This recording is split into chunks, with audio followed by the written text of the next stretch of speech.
Headlines प्रायोजक राम बंधू लोणचं मसाला, बेस्ट निवडा राम बंधू निवडा।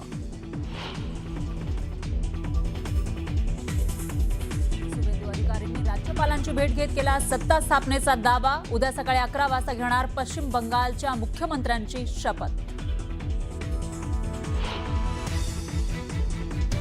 विजय थलपती होणार तामिळनाडूचे मुख्यमंत्री। 118 आमदारांच्या सह्यांचं पत्र राज्यपालांना देत सत्ता स्थापनेचा दावा। तर उद्याच शपथविधी होणार असल्याची माहिती। इंडिया आघाडी ही अनैसर्गिक युती यांना लोकांनी नाकारल्यामुळे आता फुटायला सुरुवात झाली आहे। मुख्यमंत्री फडणवीसांचा जोरदार निशाण। एमआयएमचे माजी खासदार इम्तियाज जलील यांच्या घरी अचानक दाखल झाले पोलीस। निदा खान प्रकरणावरून जलील यांच्यावर शिरसाटांचे आरोप। पालकमंत्री संजय शिरसाट काय तपास अधिकारी आहेत का? इम्तियाज जलील यांचा शिरसाटांना टोला। तर निदानं मदत मागितली असती तर मदत केली असती, जलील यांचं विधान। निदा खानला आश्रय देणारा एमआयएम नगरसेवक मतीन पटेलला पोलिसांनी केलं सह आरोपी। निदा खानच्या अटकेनंतर पोलिसांची मोठी कारवाई। निदाला आश्रय दिल्याचा मतीनवर आरोप।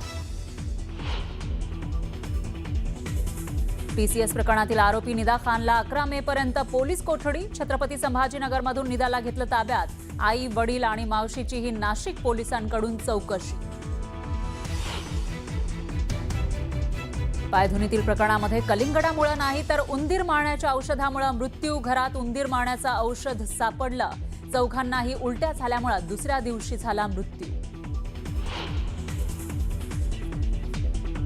नवरदेवाचा बूट लपवण्याच्या कारणावरून लग्न मंडपात तुफान हाणामारी। जालना जिल्ह्याच्या अंबड तालुक्यातली घटना। अंबड पोलिसात गुन्हा दाखल। अष्टविनायक गणपतीपैकी अष्टविनायक गणपतीची 3 मंदिरं 10 मे ते 9 जून दरम्यान राहणार बंद। मोरगाव, थेऊर आणि सिद्धटेक मंदिर दर्शनासाठी बंद। मंदिरातील गाभाऱ्यासह इतर कामासाठी निर्णय। आणि राज्य बोर्डाचा 10वीचा निकाल जाहीर। यंदा 10वीत 92.09% विद्यार्थी उत्तीर्ण। यंदाही निकालात मुलींचीच बाजी। निकालामध्ये कोकण अव्वल तर संभाजीनगरचा सर्वात कमी निकाल।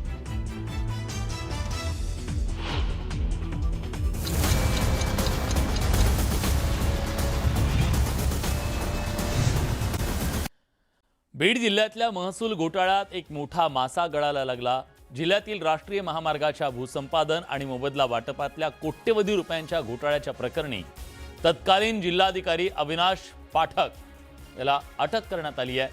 या कारवाईमुळे संपूर्ण महसूल विभागात प्रचंड खळबळ उडाली आहे। आयएस अधिकाऱ्याला ठोकल्या बेड्या। भूसंपादनात सरकारचे 73 कोटी लाटले। कलेक्टर अविनाश पाठक जेरबंद।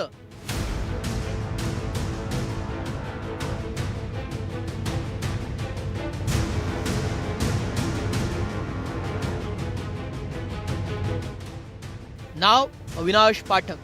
पद व्यवस्थापकीय संचालक, महाराष्ट्र राज्य मत्स्य विकास महामंडळ। हा चेहरा जरा निरखून बघा। ही कोणी साधी सुधी व्यक्ती नाही तर हे आहेत एक आयएस अधिकारी।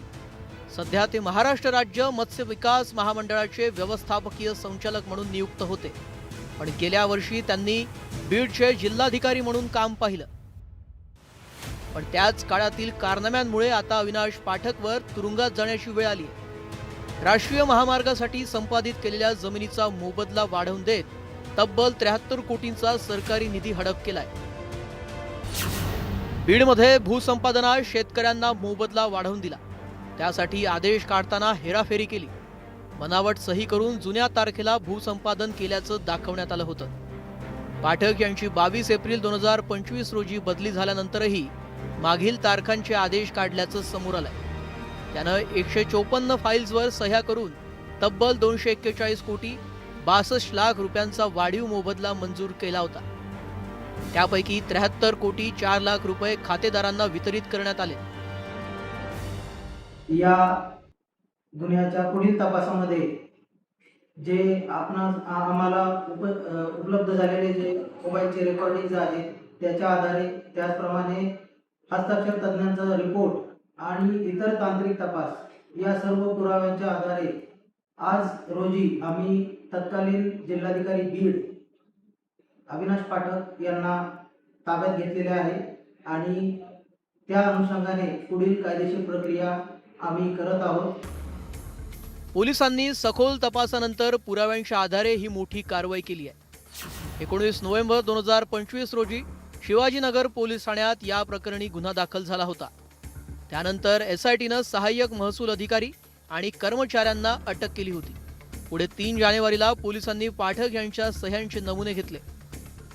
122 शेतकऱ्यांचे जबाब, आरोपींचे सुमारे 2500 कॉल रेकॉर्डिंग्स आणि आवाजाचे नमुने तपासण्यात आले. बनावट आदेशांवरील सह्या आणि पाठक यांच्या मूळ सह्यांची पडताळणी केल्यानंतर पोलिसांना पाठक यांच्या विरोधात पुरावे मिळाले.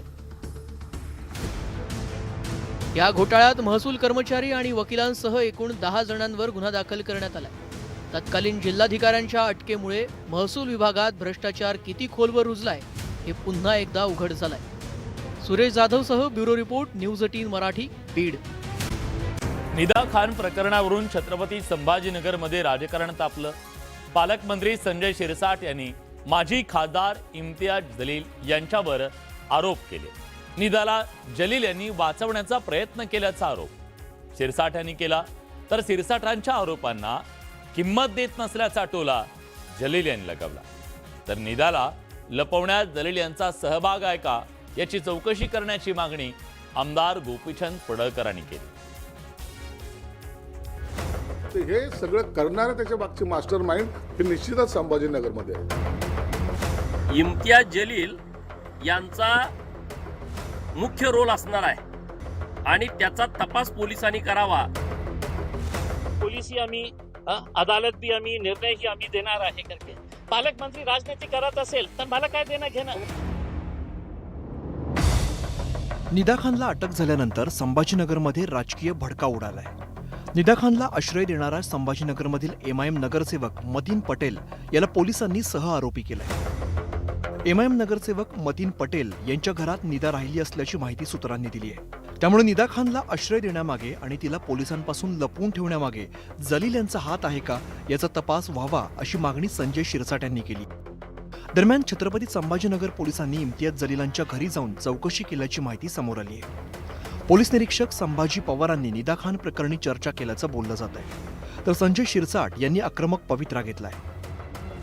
बलात्काराचे प्रयत्न, धर्मांतराचे प्रयत्न, फसवणुकीचे प्रयत्न आणि सगळ्यात मोठा नशेखोरीचा प्रयत्न सुद्धा या माध्यमातून केला जातोय.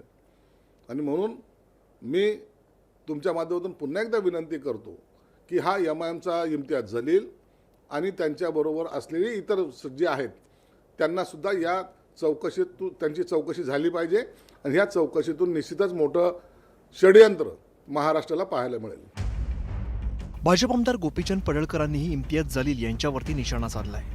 निदाला लपवण्यात जलील यांचा सहभाग आहे का असा सवाल त्यांनी उपस्थित केलाय. निदा खानला अटक केली परंतु निदा खानचं समर्थन मागच्या काही दिवसामध्ये इम्तियाज जलीलनी केलं आणि काल संभाजीनगरमध्ये ती सापडणं, नगरसेवकाचा तिला पाठबळ असणं, तर या सगळ्या प्रकरणामध्ये इम्तियाज जलील यांचा मुख्य रोल असणार आहे आणि त्याचा तपास पोलिसांनी करावा अशी मागणी आमची नाशिक पोलिसांच्याकडे आहे.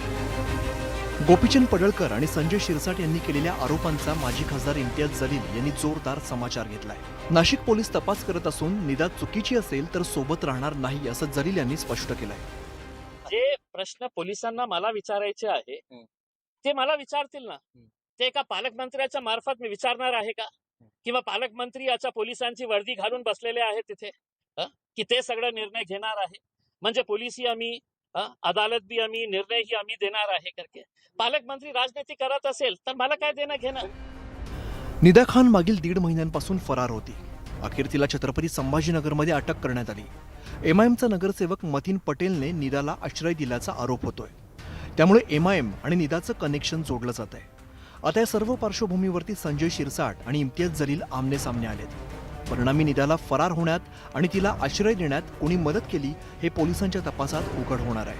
त्यामुळे पोलिसांच्या तपासाकडे सगळ्यांचं लक्ष लागलंय.